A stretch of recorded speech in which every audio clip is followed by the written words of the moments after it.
Salut les gars et bienvenue sur Expat au bout du monde. Aujourd'hui je vous ai fait une petite vidéo pour vous guider lors de vos premiers pas en PVT en Nouvelle-Zélande. Effectivement ça peut être assez stressant d'arriver dans un nouveau pays à l'autre bout du monde sans rien savoir. Donc voilà, vous allez trouver un petit guide sur les 30 premiers jours en Nouvelle-Zélande pour vous en sortir et kiffer l'aventure.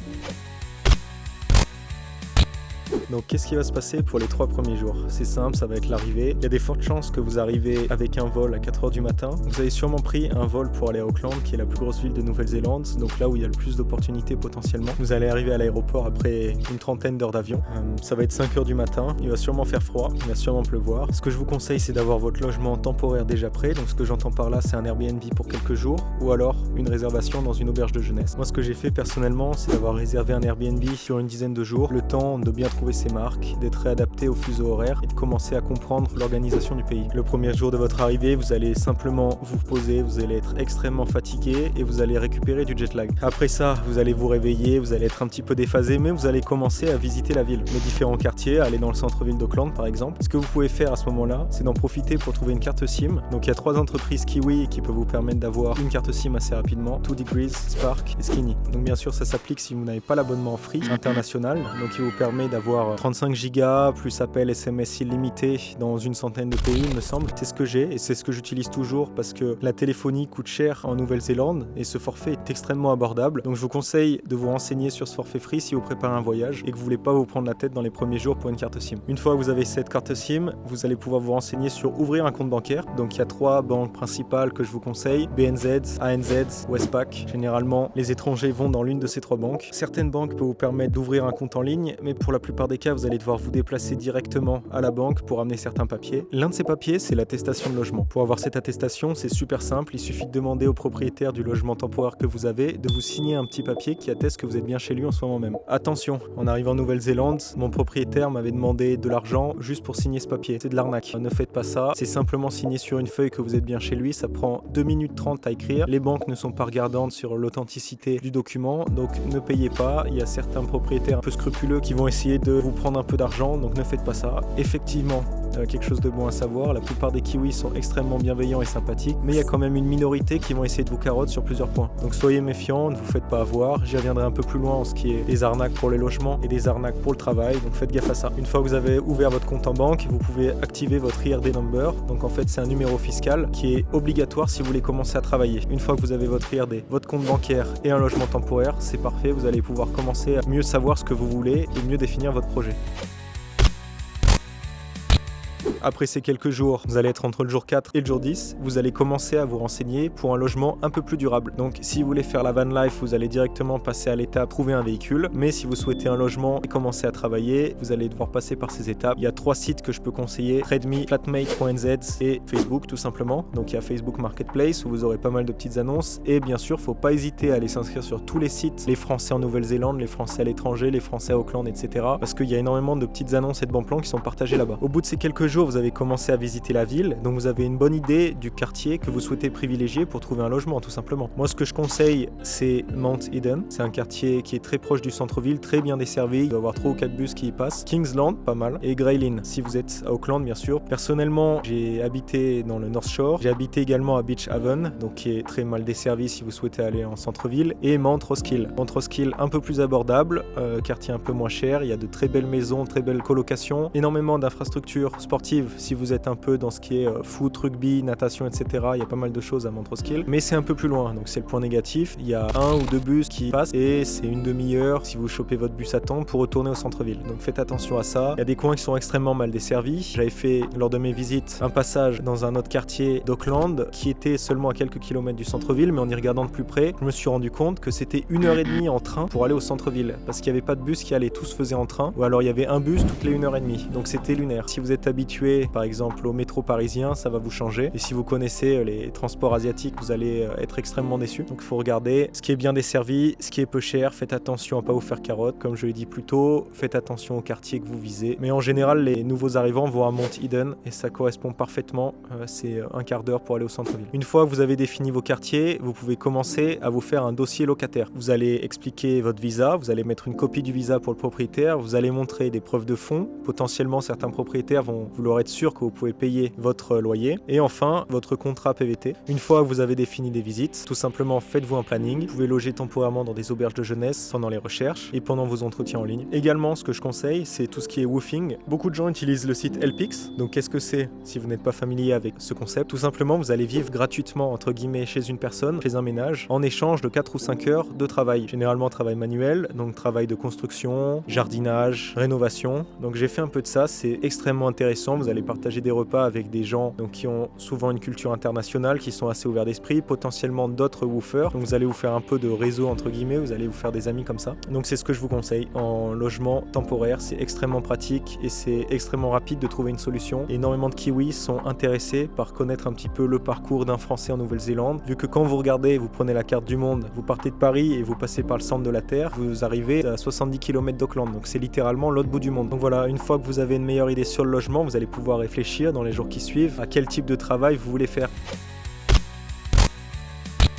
Effectivement, après la première semaine, donc entre le jour 10 et le jour 20, vous allez commencer à chercher du travail. Maintenant que vous êtes installé dans votre logement, il faut remplir le frigo, il faut un salaire. Bon, à savoir, chose un petit peu différente, les loyers se font à la semaine et les salaires également. Il y a beaucoup d'entreprises qui payent à la semaine. Donc ça peut arranger en arrivant d'avoir un petit peu plus de flexibilité au niveau économique. Si vous arrivez dans ce pays avec un PVT, c'est extrêmement dur de trouver un travail qualifié. C'est ce que je cherchais. Donc avant de trouver un travail qualifié, j'ai pas mal galéré. J'ai postulé à une centaine d'entreprises. Dès que je mentionnais mon visa PVT, les entreprises s'arrêtaient immédiatement car les entreprises ne veulent pas de mauvaises surprises. Elles ont peur en fait de former quelqu'un pendant 6 mois et qu'il disparaisse du jour au lendemain. Donc forcément elles vont essayer de se couvrir et privilégier les visas travail. Donc si vous êtes en PVT, généralement ce que les gens font c'est du travail en ferme, en restauration et aide à domicile, hôtellerie. Il y a aussi du boulot en entrepôt, à l'usine, construction work. Vous pouvez me contacter si vous voulez des contacts en construction work à Auckland. Je connais 2-3 personnes là-bas qui peuvent vous embaucher en solution temporaire ou si c'est ce que vous voulez faire. Pour chercher votre travail, je peux vous conseiller quelques sites. Donc il y a Seek, S-E-E-K, je mettrai le lien en description. Backpacker Board, qui peut être utile. Indeed, donc c'est un site qu'on utilise en France, bien sûr. Bon, LinkedIn aussi. Et les groupes Facebook. Faites attention aux annonces. Il y en a beaucoup qui sont trop belles pour être vraies et qui sont en fait des arnaques.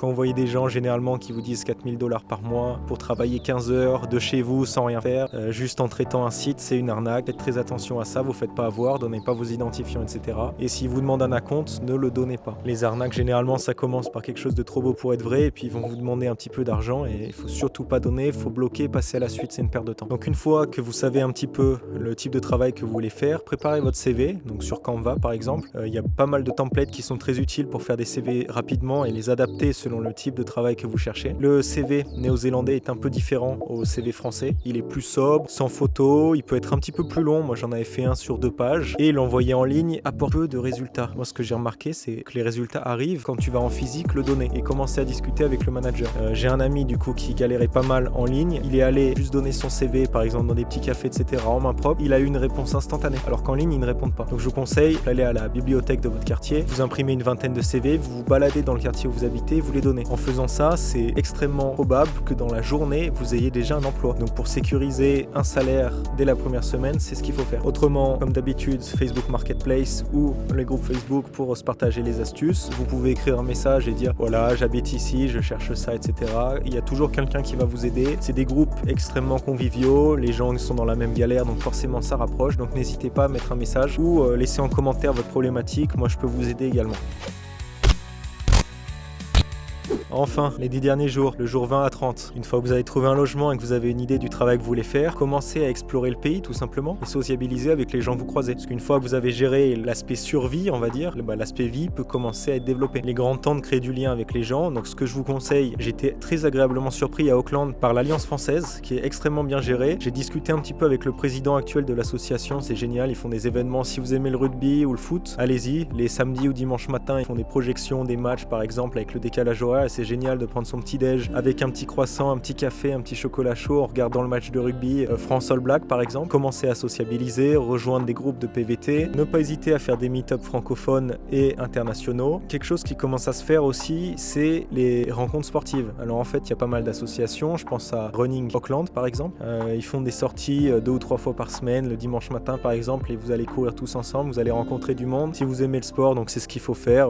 J'avais rencontré quelques personnes qui faisaient ça, c'était super sympa. ça. Donc ensuite, vous pouvez commencer à vous renseigner sur ce qu'il y a en dehors d'Auckland, commencer à explorer les parcs, les plages, il y a un paquet de choses à voir dans la région d'Auckland. Ce que je vous conseille, c'est de garder en tête Pia Beach, qui est génial. Faites un peu de covoiturage pour aller là-bas, vous passez une super journée, il y a des endroits magnifiques à explorer, je vous fais confiance pour ça. Autrement, si vous voulez le guide des meilleurs endroits à voir sur l'île du Nord, je ferai une petite vidéo là-dessus, donc abonnez-vous et n'hésitez pas à mettre un petit pouce en l'air, comme disent les youtubeurs. Et pour finir, une fois que vous avez une idée un petit peu plus précise de ce que vous aimez et ce que vous voulez voir dans le pays, commencez à planifier vos escapades. Si vous êtes fan du Seigneur des Anneaux, vous pouvez faire toutes les randonnées associées et aller à Hobbiton. Si vous voulez voir le soleil, allez à Bay of Plenty. Si vous voulez aller faire les sources d'eau chaude, n'hésitez pas à aller à Rotorua. Vous avez énormément de choix qui sont assez proches d'Auckland finalement. Et puis voilà, pour votre premier mois, vous êtes plutôt pas mal. Pour terminer les amis, il reste une chose qui peut être extrêmement importante, dépendamment de votre projet, c'est le transport. Trouvez un véhicule. Donc j'ai un bon plan pour ça. Je vous conseille le Auckland Car Fair, qui est pas loin du centre-ville, où de manière hebdomadaire, il y a des rencontres entre des revendeurs et des acheteurs de véhicules que vous pouvez essayer, que vous pouvez visiter. Je vais vous mettre également l'adresse en description. C'est quelque chose que je vous conseille. C'est là où j'ai trouvé mon véhicule. Je l'utilise encore aujourd'hui. Ça va faire 2 ans que je l'ai. Vous allez pouvoir rencontrer du monde qui est dans le même cas que vous. Fin de PVT, revend son van si vous voulez la van life, ou alors un véhicule, donc je sais pas, un 4x4, un SUV, une voiture classique, une citadine. Voilà, vous allez pouvoir trouver tout. Donc je vous conseille d'aller faire un petit tour là-bas. Personnellement, j'ai trouvé mon véhicule dès la première visite. Je ferai une vidéo dédiée pour bien choisir son véhicule et comment se passe le rachat d'un véhicule en Nouvelle-Zélande, parce que c'est quelque chose qui peut être assez stressant quand on sait pas comment ça se passe pour tout ce qui est assurance, rachat, comment payer son véhicule, etc.